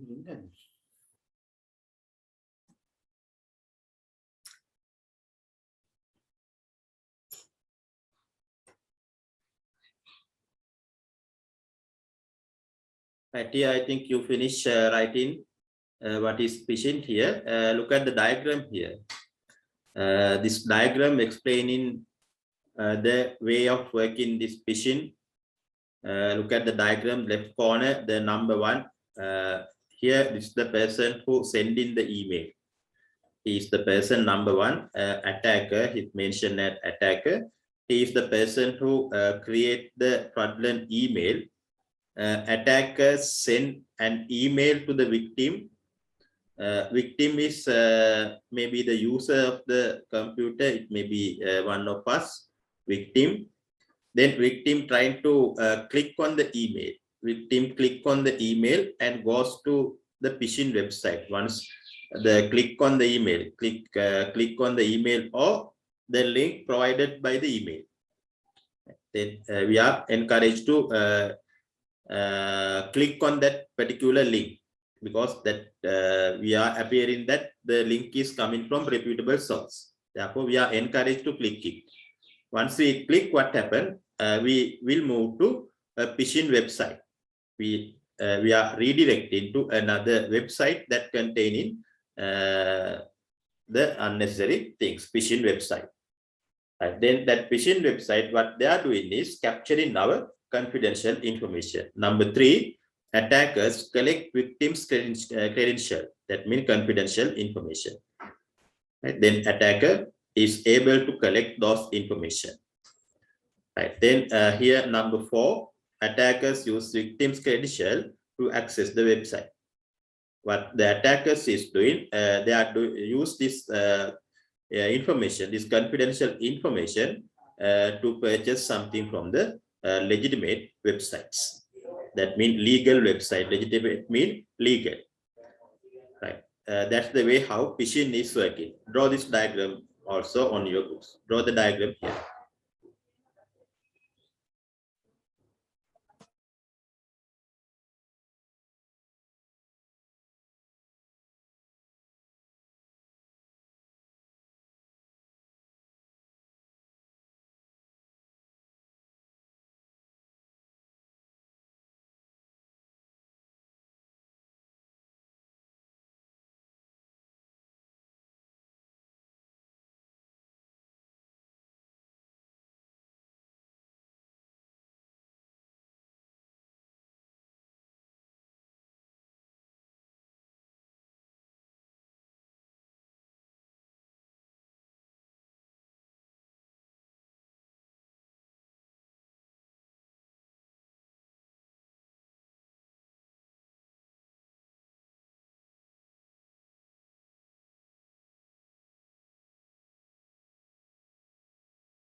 Right here, I think you finish drawing the diagram here. This is explaining how phishing is working, the process of phishing. There, the first you can see attackers send the email that containing fraudulent communication links. Then what victim receives that particular email, then they are encouraged to click on it. Once they click on it, what happens? They are redirected to fraudulent website, phishing website. Right? Then attacker will be able to collect your confidential information through this fraudulent website. What attacker doing is use this confidential information to purchase or transact with a legitimate website. That's the way how phishing is working. Right. Then look at the video here, another video. Here also explaining what is phishing. Right. Try to understand something here by looking at the video here. Right.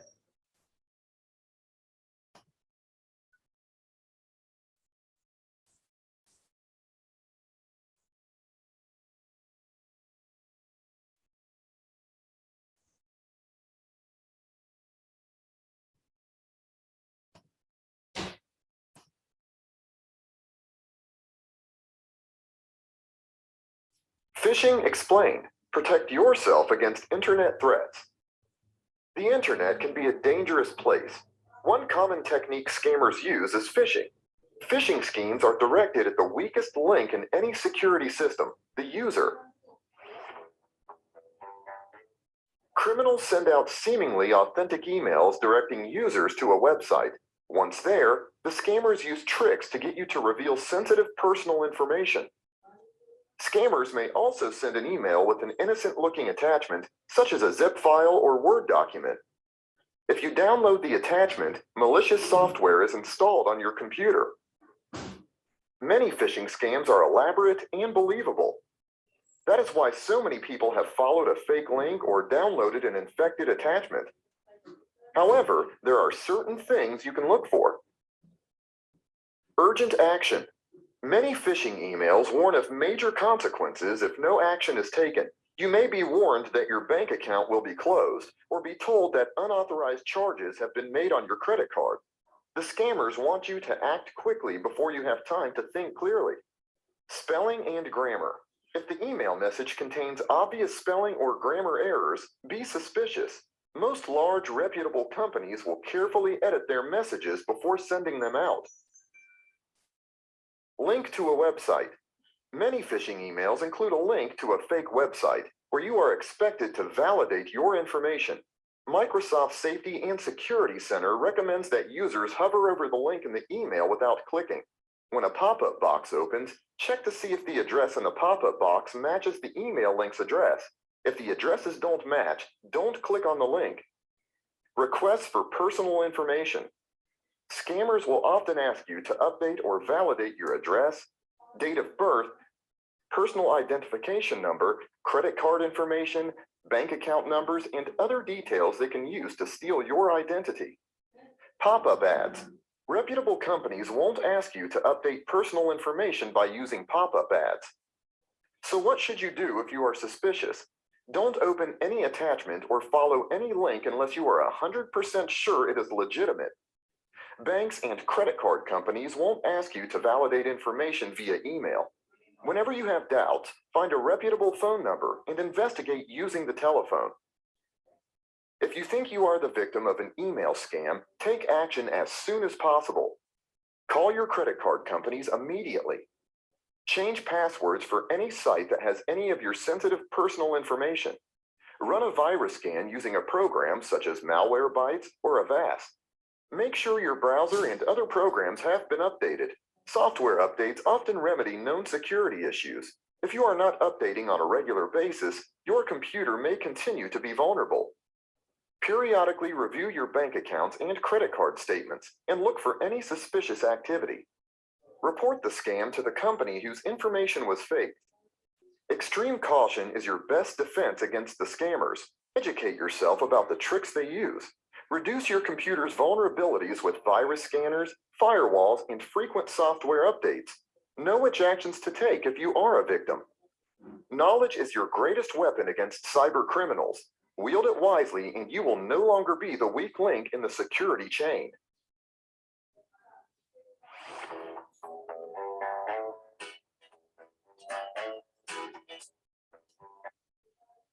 Right. In this short video, you are identify the more about phishing.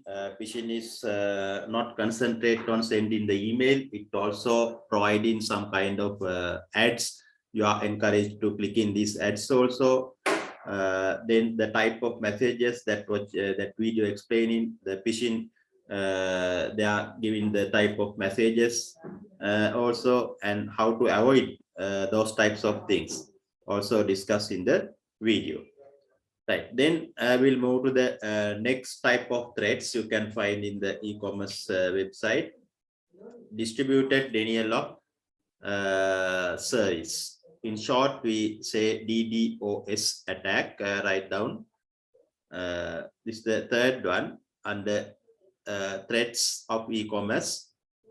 DDoS.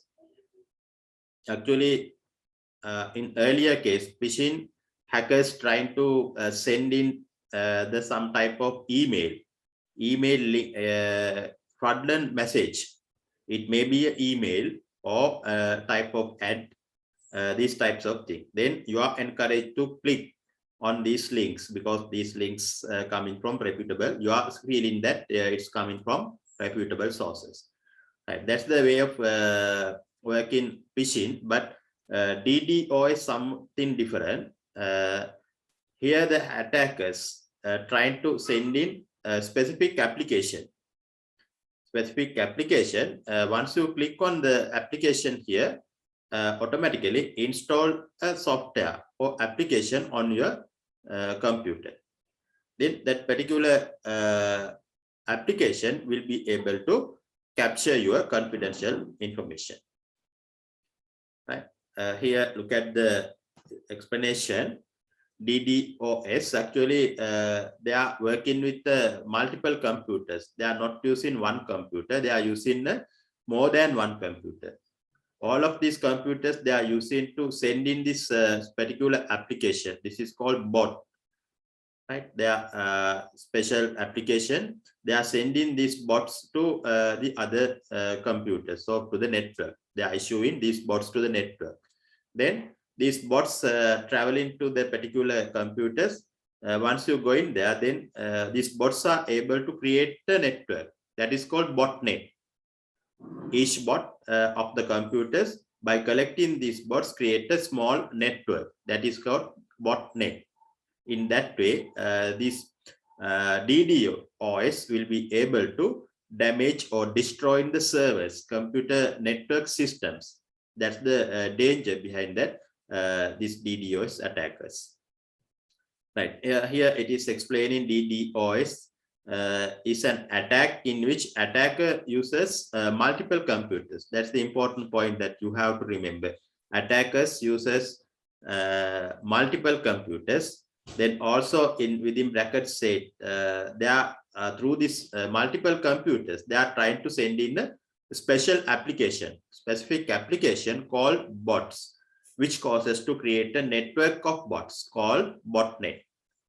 Right? Then through this botnet, it will be able to destroy whole computer or computer system or network system.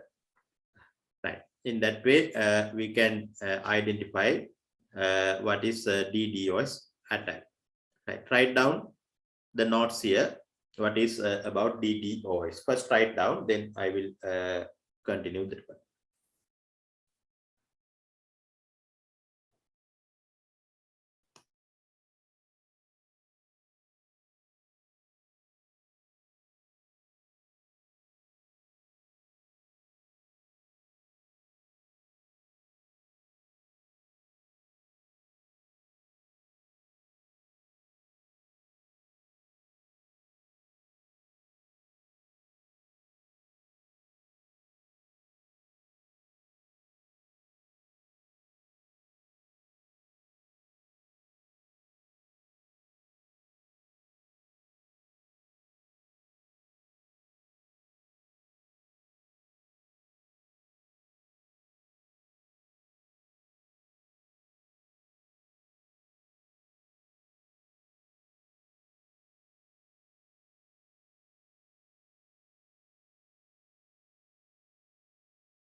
Right here, I think you finish writing this one, DDoS attack, distributed Daniel of service. Here, the remember attackers using this method, they are using multiple computers. Through these multiple computers, they are sending a specific application called bots. These bots, after receiving these bots to the destination, then they will be able to establish, create a network of bots. The things you want to remember here, right? Then what happened once DDoS impacted with your computer? Then these are the things happen due to DDoS attack. Here, look at the point here.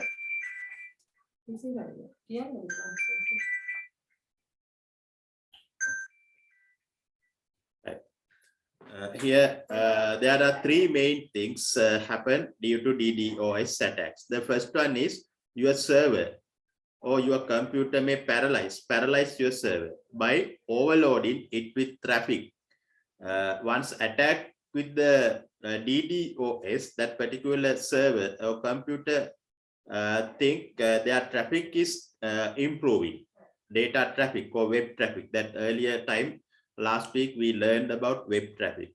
That server think about their traffic is improving. That means they are fake traffic. Due to this fake traffic, what happened to the server functioning is paralyzed. That the one thing due to DDoS attack, that also caused to go offline.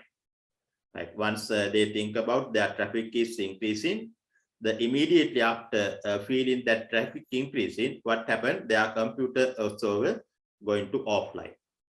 Then second one, extremely slow for users. When you are trying to buy some,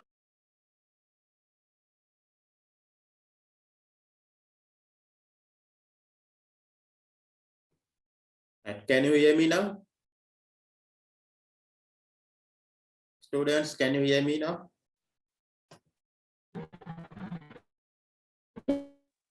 Yes, sir.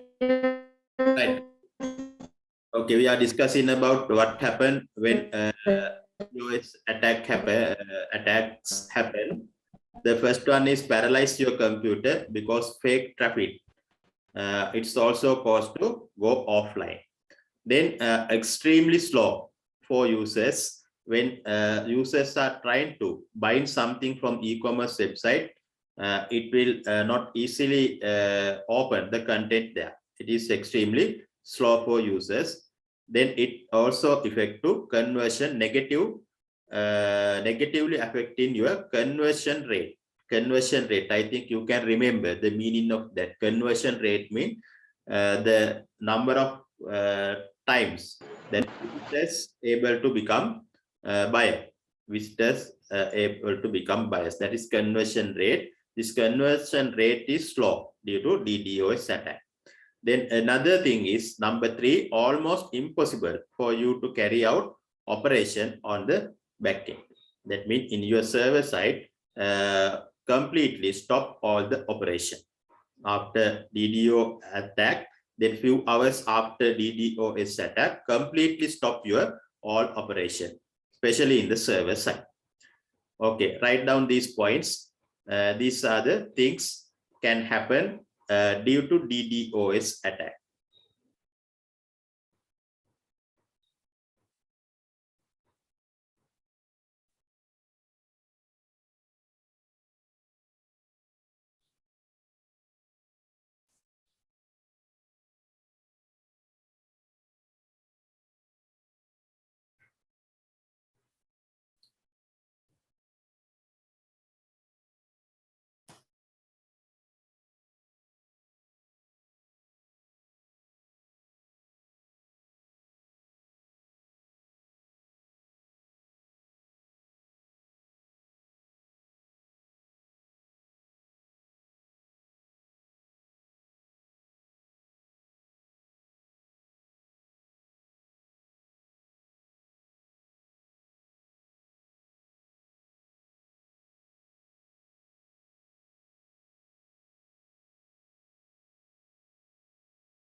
Right here, I think you finish writing the factors. These are the things happening due to DDoS attack. Actually, when you are attacked with the phishing, in that case, only sensitive information they are captured. But if you are affected with DDoS, that means more than that. In addition to capturing the confidential data, in addition to that, you have to face in these factors also, these things also. Paralyze your server, then extremely slow, then conversion rate is low. In that way, some additional things you want to face if you are affected with DDoS. Right, then watch this video also. It explaining something about DDoS attacks. Watch this video.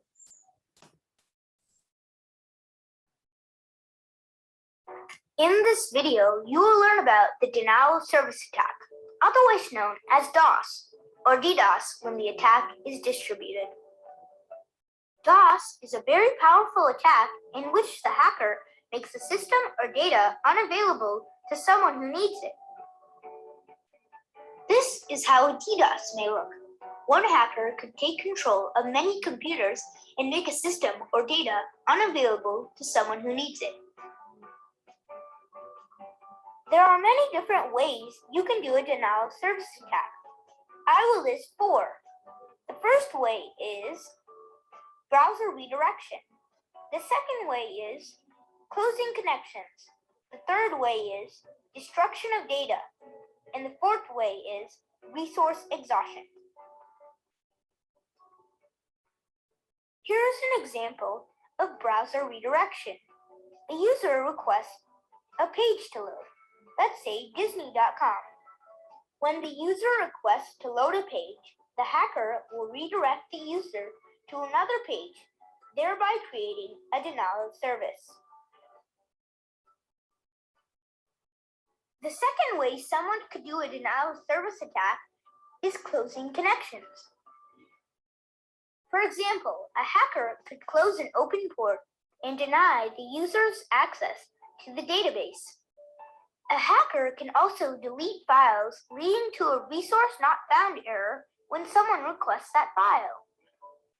Or if the application is vulnerable to injection attacks, then the hacker can drop a database table and cause a denial of service attack. In a resource exhaustion attack, a hacker will repeatedly request access to a particular resource. They can overload the web application and cause it to slow down or crash by repeatedly reloading the page.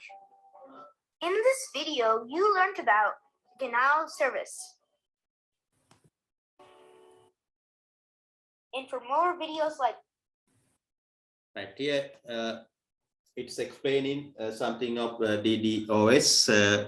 Here include all the things we discussed here. In addition to that, there are some few things also there. Redirecting. The DDoS also will able to redirect you to another site. That's the same thing happening in the phishing. Phishing there also. Yes, email. That's also able to redirecting infected email through the infected email. Once you click on the email link, then it will be redirection to another website. The same thing happening under DDoS also. In addition to that, there are many damages doing by the DDoS. Right. In that way, we can identify the threats here. Another thing, we'll move to another part, malware. That's the fourth way of threat of e-commerce. Malware actually infected software or malicious software. When you are click on the links, infected links or fraudulent links, that particular software automatically installed on your computer. Then that software act as a thief, act as a thief, thief hiding inside on your computer.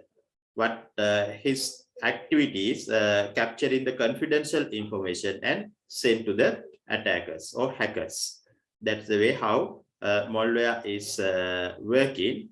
However, there's a new kind of malware this currently we are having called ransomware. Ransomware is a new kind of malware. That's also application, harmful application. Once ransomware installed on your computer, then what is happening? Block your functions, computer functions, and sometimes block your important files, or very dangerously, it will be able to block your whole computer. Then if you want to unblock it, attacker asks to pay some money. Then only it will be unblocked, or then again back to the normal status of the computer. Right. That's the dangerous behind the malware is. Right. That first write down this paragraph, then I will explain. I will give note for ransomware also. Right. That first write down this one.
Right here, I think you finished writing the note here. Example for the malware is, for example, here ransomware.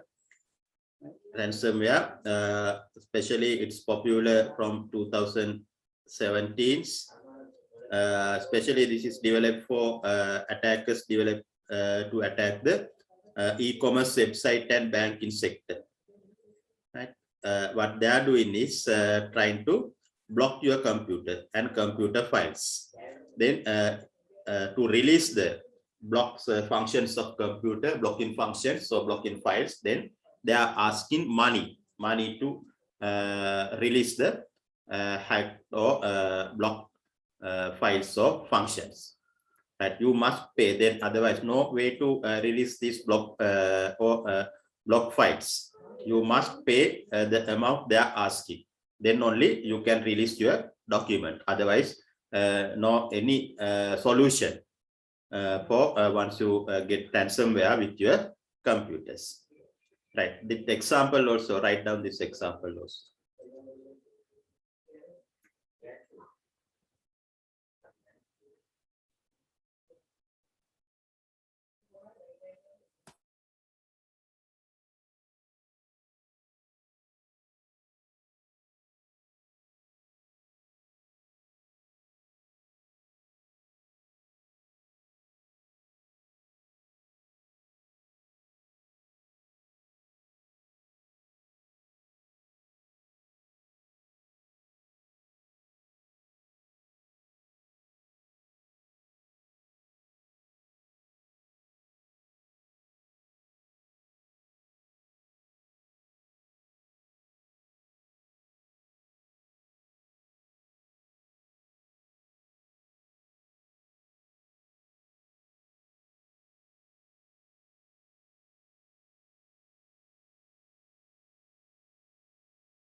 Right. Here, I think you are finished writing the example also, ransomware. Here, to understand more about the ransomware, then you will get a clear idea about that. What this video, it's explaining what is ransomware. Then also some types also available. Mainly 2 types of ransomware there. It's also you can identify by watching this video. Look at the video here.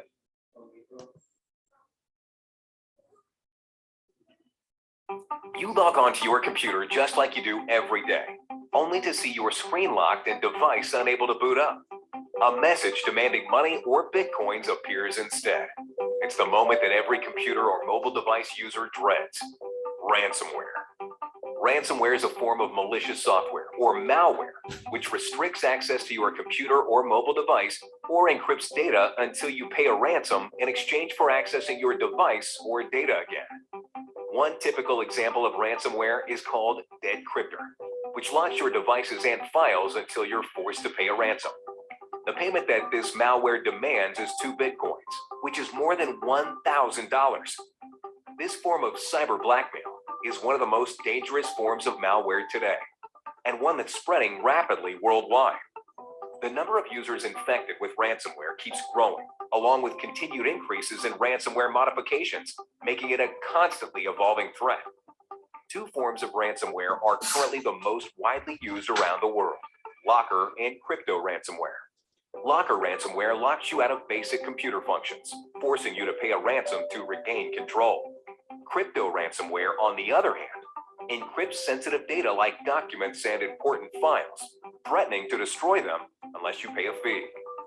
The three main ways ransomware can infect your computer is through spam, spear phishing, and watering hole attacks. Scareware tactics are also used to spread ransomware by creating fake software or messages purporting to be from a legitimate source, but actually demand that you pay a ransom to regain control of your computer. As dangerous as ransomware is, you're not helpless against it. It's important to know how to recognize how ransomware is spread and the defensive measures you can take to stop it before it becomes a serious problem. Avoid phishing scams that spread ransomware by not opening any suspicious emails or links, and also avoid visiting any suspicious websites that may contain ransomware.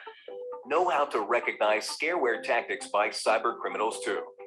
Be sure to back up your computer or mobile device and always use up-to-date internet security software equipped with specific anti-ransomware technologies. Above all, never pay a ransom, as it only emboldens the cyber criminals behind these scams. Ransomware is a serious threat that can affect you and all computer and mobile device users. But by knowing how to avoid it and by using up-to-date security software, you can stay safe. Do your part. Right here, it is explaining about ransomware. It includes all the things we discussed. In addition to that, they are introducing two types of ransomware, locker and crypto. The locker is able to block your functions of the computer, blocking your functioning of the important functions of the computer. The crypto is able to block in your sensitive data inside your computer.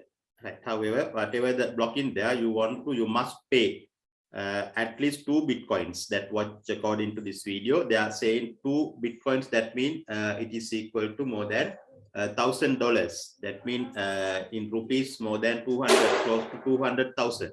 You have to pay if you are infected with ransomware. In Sri Lanka also, it's a very big problem.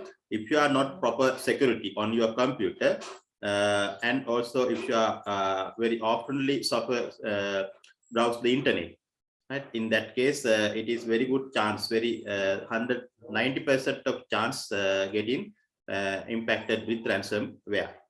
Once you impacted, then you want to pay more than 200,000 to unblock or to get the normal status of your computer.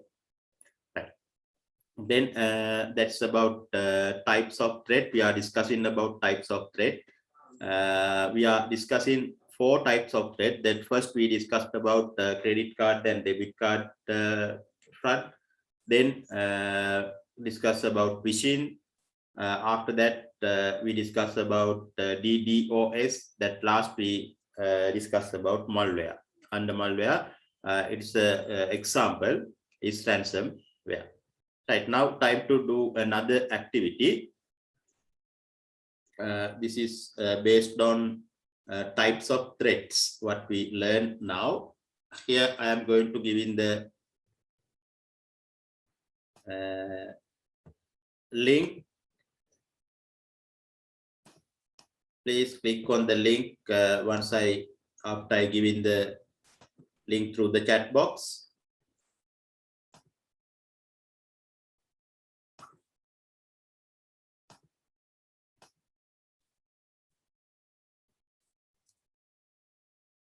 Right, in the chat box now, you can see the link.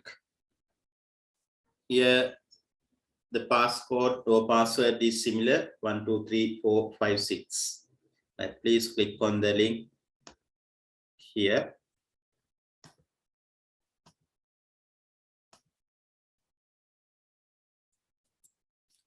Right. Once you click the link, then similarly what we did in the earlier activity 1, ask your name and the passcode. Try to do it now.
But yeah, I think your time is okay. Time is enough for do this activity.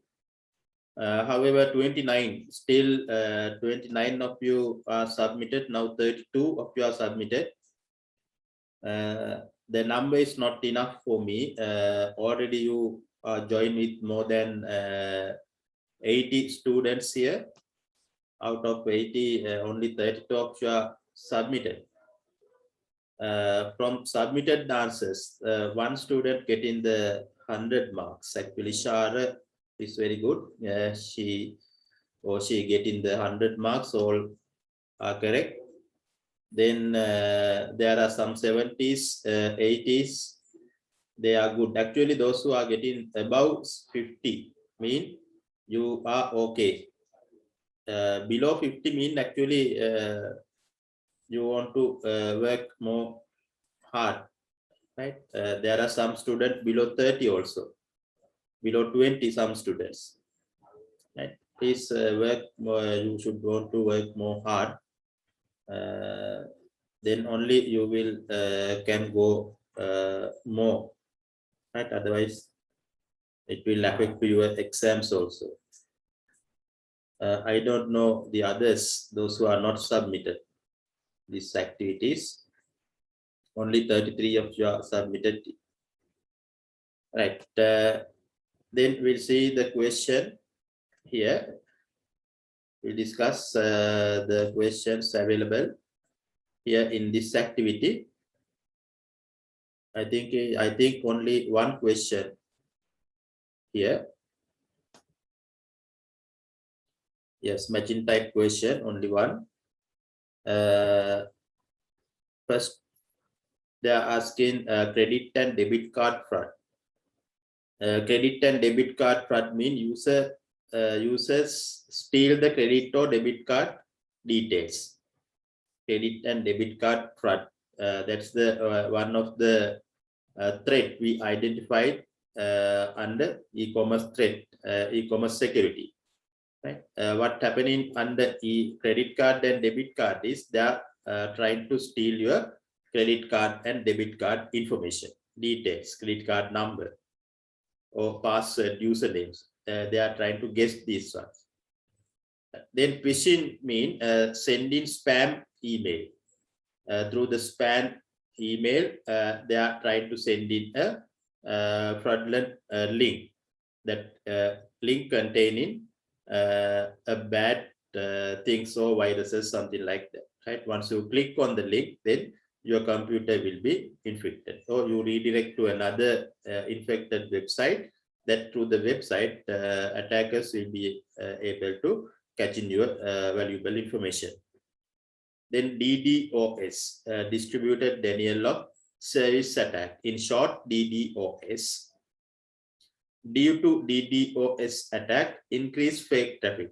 There are three important things happen because of attack, DDoS attack.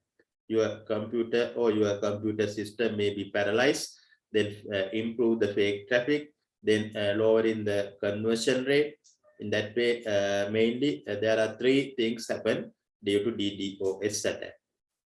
Then due to phishing attack means stolen sensitive data.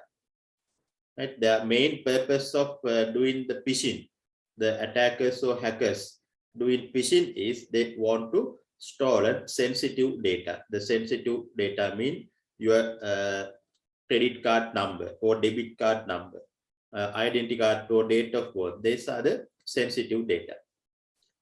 Then ransomware, that's the example for malware, is an example for malware. Then next question, ask money to unblock the files. That's the function of ransomware.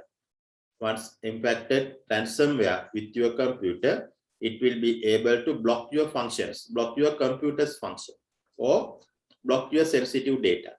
If you want to release your functions of computer or your important data, then you must pay what they are asking.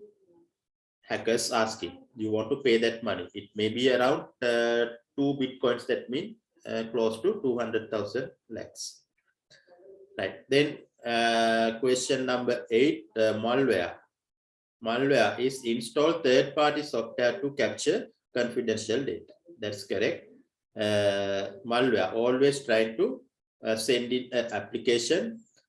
You are automatically installed. Once you click some add or link, then it will automatically install on your computer. Then it's act like a thief hiding inside your computer. It's trying to collect in your confidential data and send to the hackers. Then green padlock. What's green padlock mean? Here not mentioned in during our discussion. Green padlock. Normally, when you are checking your URL, right at the top, you can see in the URL, start of URL, there is a padlock icon, normally in black color. Padlock icon. I think all of you can see in here also. In my mouse is around it, this area.